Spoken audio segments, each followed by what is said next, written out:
Section 1. In this section, you will hear a conversation between Rachel and Caesar. They are discussing a field trip for the following week. First, you will have some time to read questions 1 to 10.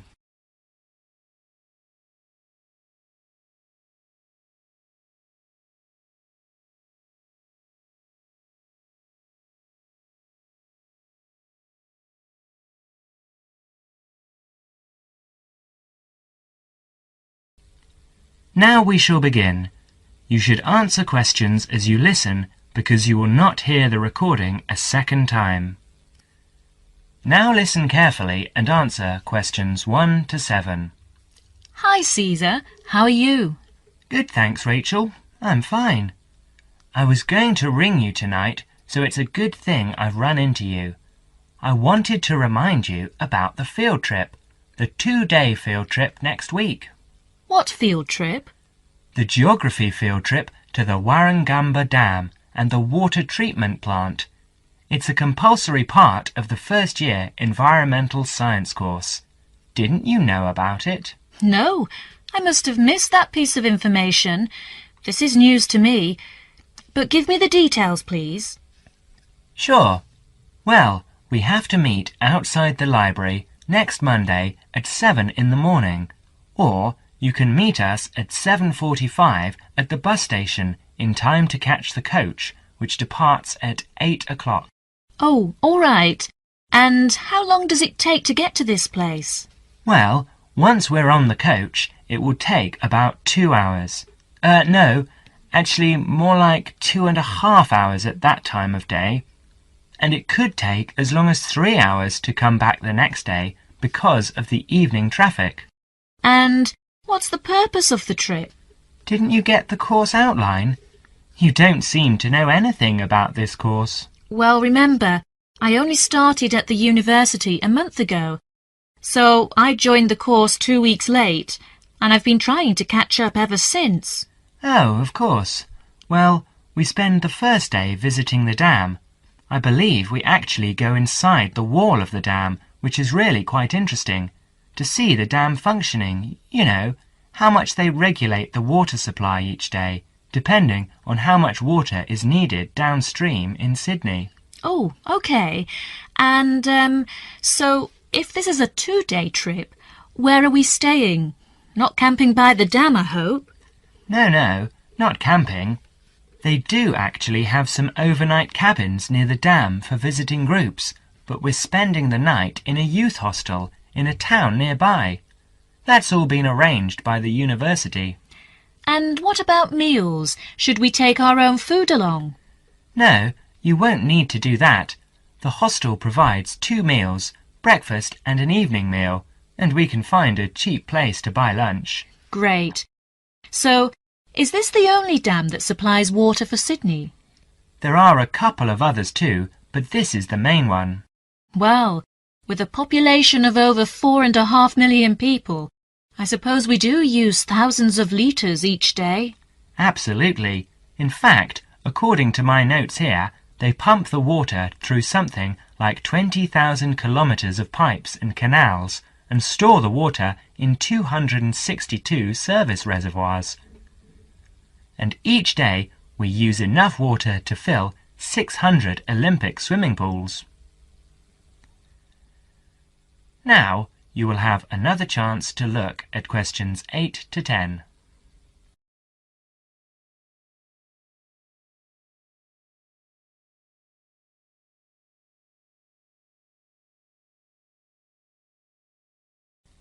As the conversation continues, answer questions 8 to 10.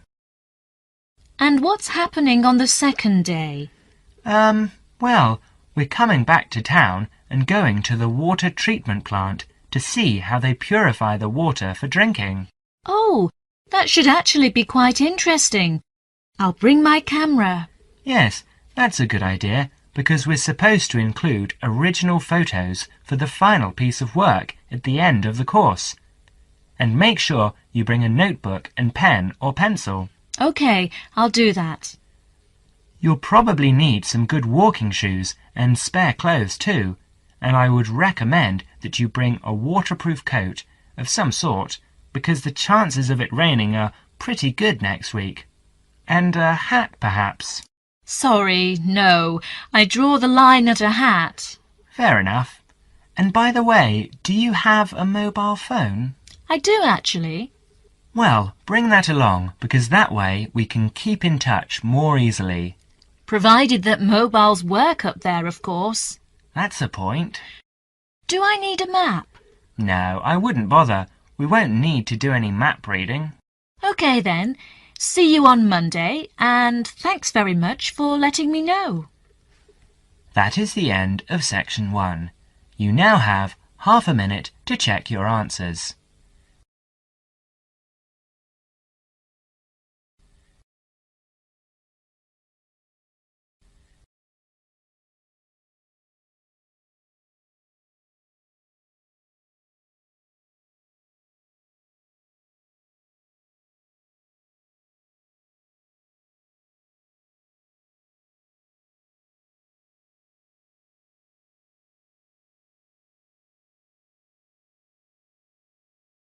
Now turn to section 2.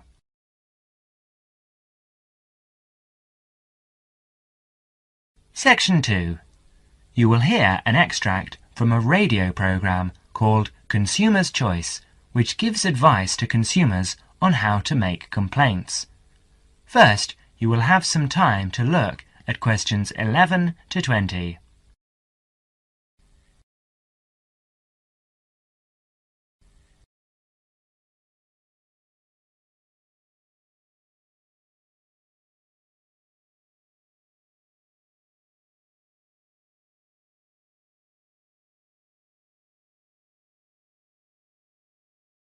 Now listen carefully and answer questions 11 to 15.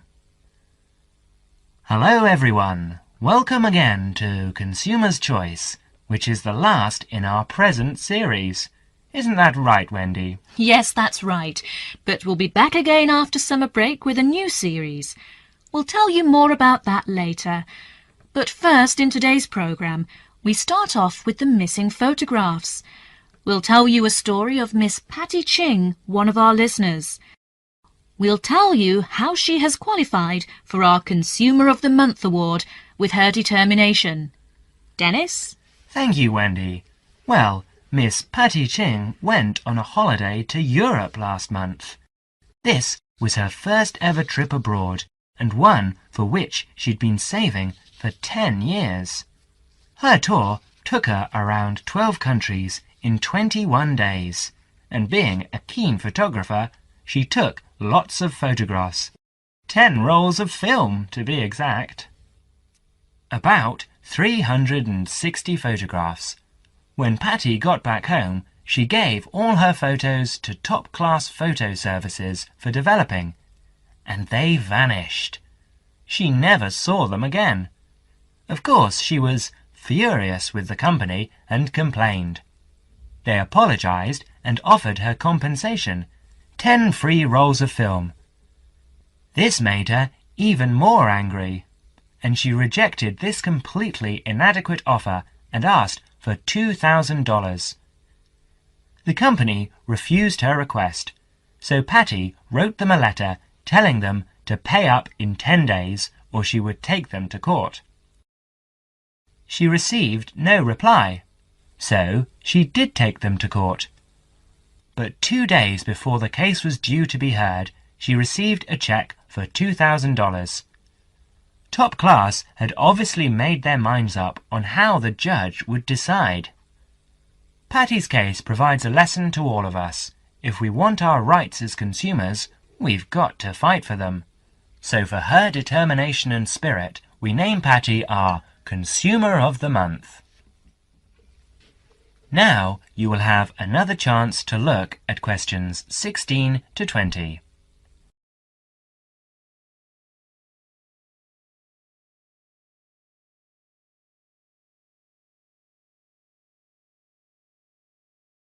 As the conversation continues, answer questions 16 to 20.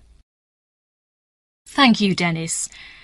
And now I'd like to deal with the problem that many of our listeners write about: sale prices.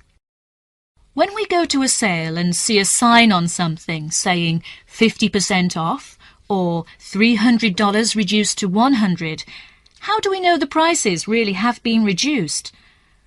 One of our listeners, Mr. Alvin Locke, tells his story. In a department store where I sometimes shopped, I saw a leather belt priced at $100. Too expensive for me, but I liked it and thought I might buy it next time the store had a sale. The store did have a sale, and I went back to look for the belt. It was there all right, but the ticket on it now read $200 reduced to $150. The sale price was actually higher than the normal price. What can we as consumers do in a case like this? The answer to Alvin's question is that, at the moment, all we can do is to complain to the store's management and bring these cases to the attention of the public. Bad publicity might help to put a stop to this dishonest practice. Of course, making a fuss about faulty goods or bad service is never easy. Most people dislike making a fuss. But if something you have bought is faulty or does not do what was claimed for it, you are not asking for a favour to get it right. It is the shopkeeper's responsibility to take the complaint seriously and to replace or repair a faulty article or put right poor service, because he is the person with whom you have entered into an agreement. The manufacturer may have a part to play, but that comes later. So it's quite proper and reasonable to make a complaint about faulty goods or bad service. Well, Wendy, what do you think is the right way to do that? Well, the most important thing about making complaints, I think, is that they should be made to a responsible person in authority. Go back to the shop where you bought the goods, taking with you any receipt you may have. Ask to see the shop assistant in a large store. In a small store, the assistant may also be the owner, or you can complain directly. In a chain store, ask to see the manager.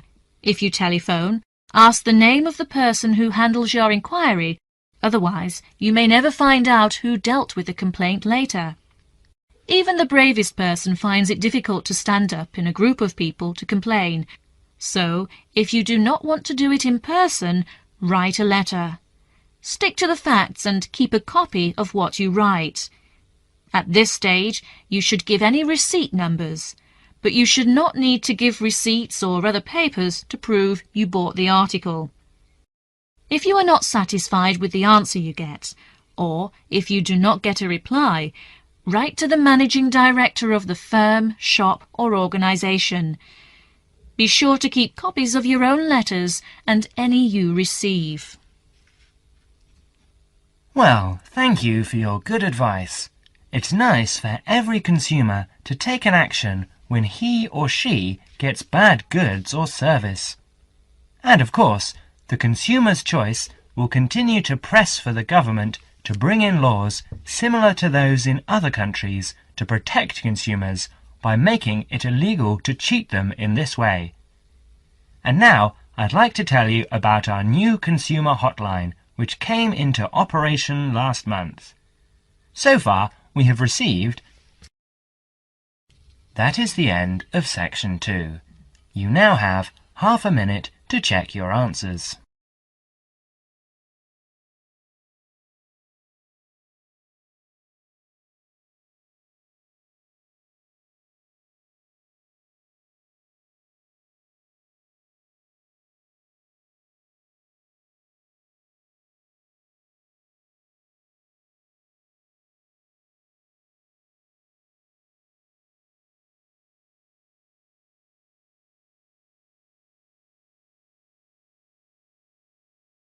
Now turn to section 3.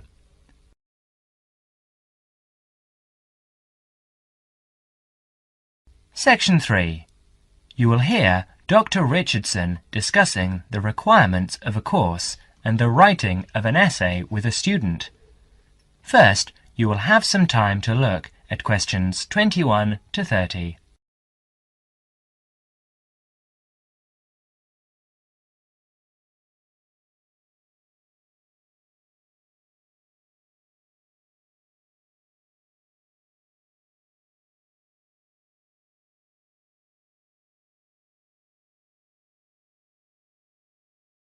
Now listen carefully and answer questions 21 to 28.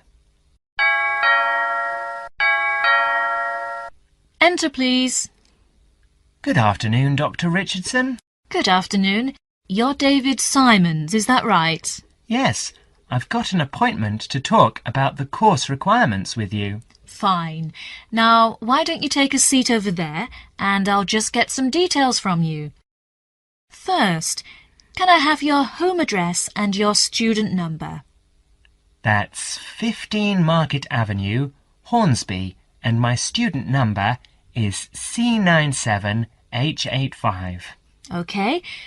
Now, I see here that you've already completed 18 credit points, but that you haven't done the Screen Studies course, which is normally a prerequisite for this course. Why is that, David? Oh, the course coordinator gave me an exemption because I've worked for a couple of years in the movie and television business, and they considered my practical experience fulfilled the same requirements. Fine. Shall we go over the course requirements first, and then you can bring up any queries or problems you might have? It might be most useful to start with a few dates. The final examination will be in the last week of June. That's the week of the 23rd. But the final date hasn't been set. It should be the 25th or the 20th, but you don't have to worry about that yet.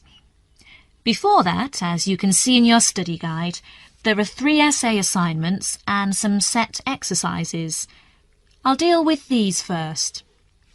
These set exercises are concerned with defining concepts and key terms. They do have fixed answers, not in the wording, but in the content. To that extent, they're quite mechanical and provide an opportunity for you to do very well, as long as your answers are very specific and clear. Yes, I see there are about 20 terms here. How long should the answers be? You shouldn't exceed 250 words for each term. Right, that looks easy enough. And the third assignment seems fairly straightforward too. Just a journalistic type review of a recent development in television. It's not so different from what I've done in my work. Yes, it should be fairly easy for you, but don't exceed 1,000 words on that one. Essays 1 and 2 are the long ones. The first essay should be about 2,000 words, and the second 2,500 to 3,000, and the approach for both should be analytical. In the first one, your focus should be on TV and the audience, and you should primarily consider the theoretical issues, particularly in relation to trying to understand audience studies. In the second, I'll want you to focus on analysing television programmes. Should I concentrate on one particular type of programme for that? Not necessarily, but you must be careful not to overextend yourself here. A comparison between 2 programmes, or even between 2 channels is fine, or a focus on one type of programme such as a particular series works well here. So if I wanted to look at television news programmes, that would be okay? Yes, there would be no problem with that.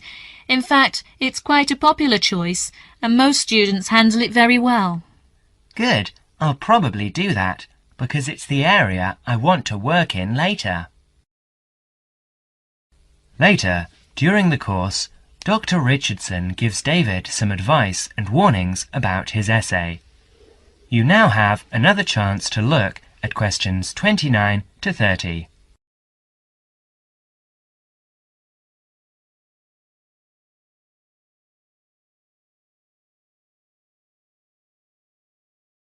Now listen to the second conversation and answer questions 29 to 30.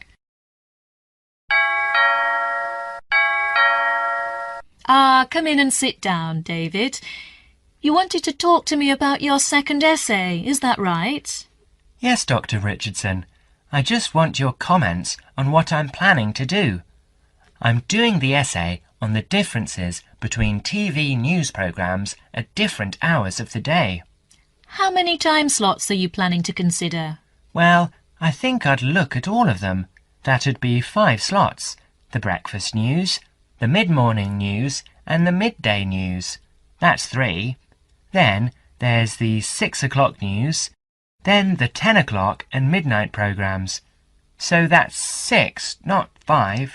That's rather a lot. And you'd have a lot of different audiences to consider. Why don't you just do 2, say the mid-morning and then 6 o'clock?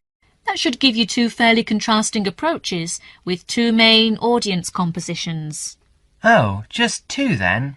Yes, I think that'd be much better. Now, how many actual programmes do you plan to work with? I suppose you think analysing a whole week of news programmes would be too many. Well, that depends on how much of each programme. If you concentrate on one particular type of news item, say the sports news or local items, it might be all right. Yes, I can see that would be a good idea. I won't make a decision now before I collect a sample of programmes over a whole week. I'll look at them and see what items appear throughout the week. Yes, that's a sound approach. Now, we're getting close to the deadline. Can you finish it in time? Yes, I think so. I've completed the reading and I know what my basic approach is, so it's really just a matter of pulling it all together now. Fine, David. I'll look forward to reading it. That is the end of section 3. You now have half a minute to check your answers.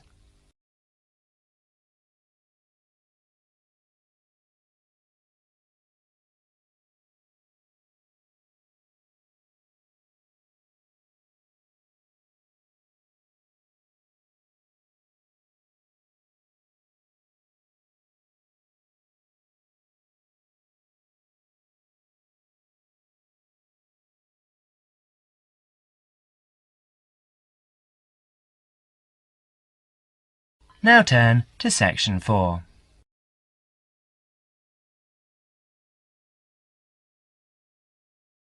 Section 4. You will hear an extract from a student's presentation about computer viruses. First, you will have some time to look at questions 31 to 40.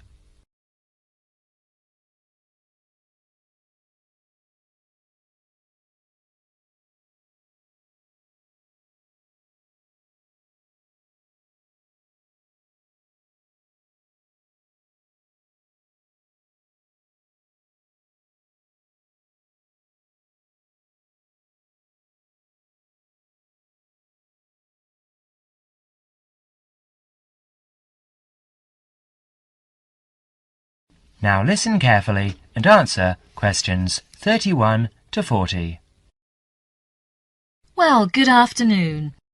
Last week we were looking at the positive effects that computers have had on our society. This week we'll talk about one of the negatives, computer viruses. In today's session, John Upton will be sharing some of the findings of his research project. So, over to you, John. Thanks. Mr. Yardley asked me to talk to you about the project I did from last term. Actually, it's really very rewarding to do this research project about computer viruses. OK, so what is a computer virus? Well, it is a software program that has been designed, tested and released by a human programmer with the single intention of corrupting and destroying useful programs. Put in simple terms, it's a way of causing lots of trouble for ordinary people just to be a nuisance. It's known as a virus because, although it's not a biological organism, it functions in a similar way, in that it seeks out a host, that is, a body in which to live and multiply, your computer, with the end result of destroying that host. Let's go back 50 years. In 1949, in the early days of computer technology, John van Neumann presented the first model of a computer virus program in his paper Theory and Organization of Complicated Automata. Soon after this paper was published, we find reference to a game known as Core Wars. Core Wars was initially created for intellectual entertainment by 3 Americans working on large mainframe computers. Remember, in those days computers were the size of a couple of rooms. By the 1980s, for the small sum of $2 postage, anyone could get details on how to play Core Wars, and very soon after, we see the emergence of a new pastime, one where people spent time creating programs that could escape the game and destroy other programs. In this way, the first computer viruses were born. Like their biological counterparts, computer viruses are picked up through casual habits. Virus programs are often intentionally placed within useful programs in the public domain, or they're included in software which is not official. That is software you might have acquired on the black market, which, of course, you don't do. It seems quite hard to believe that anyone would go to this level of deceit to intentionally corrupt the data of others, but the rise in the number of computer software infections and the amount of lost data that we are seeing these days is proof that these virus programmers are going to extremes to do just that. They are going out of their way to create programs that hide inside legitimate software applications and cause all sorts of errors that the average end user will then mistake for hardware failure. In other words, they will think that the problem lies with their own computer. So, what can we do to combat these people? Well, the first thing is to realize that virus programmers succeed because people are not always careful about where they get their programs from. So, number one, be very careful. And I don't just mean that you should be careful about the source of your software. You also need to take care with emails and avoid any messages which are suspicious looking. For instance, a message that says, "I love you," or "Win $50. So, the second golden rule is avoid trouble. Now, there are other things we can do to protect ourselves. We can try to find out exactly how the viruses work, how they accomplish their aims. In other words, we need to understand them. And, of course, there is a good selection of antivirus software available on the market now, as well as on the internet, to combat the virus plague. So another way of protecting ourselves and our computers is to be well prepared. And, before I leave you, let me just say that if you ever run into one of those virus guys, tell them what you think of them. That is the end of section 4. You now have half a minute to check your answers.